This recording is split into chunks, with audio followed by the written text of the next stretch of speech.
Let's talk about watermelon. Early explorers used watermelon like we use water bottles. That's where they stored their drinking water. Watermelons are rich in vitamin C and phytonutrients, which can help reduce inflammation. There are approximately 1,200 varieties of watermelons.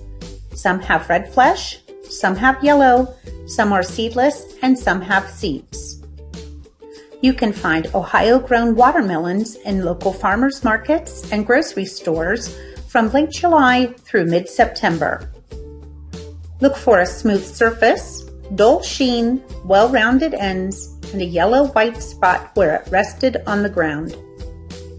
Uncut watermelons can be stored for 2 to 3 weeks, but once cut, cover and refrigerate, but eat it within a few days. A single serving is only about 45 calories. Watermelons are fat-free and cholesterol-free and full of water. Eat watermelon sliced or in cubes.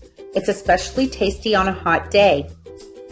Make a refreshing watermelon salsa by combining cut watermelon with chopped jalapeno peppers, 1 chopped medium red onion, chopped mint leaves or chopped cilantro, and the juice of 1 lime. Serve with whole grain tortilla chips. A refreshing watermelon smoothie can be made with cold watermelon cubes and the juice of 1 or 2 limes mixed in a blender.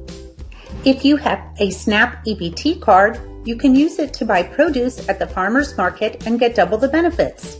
The farmer's market also accepts WIC and senior farmer's market coupons. For more information about watermelons, contact your local extension office. You can also find produce recipes and information on how to grow your own watermelons at clark.osu.edu.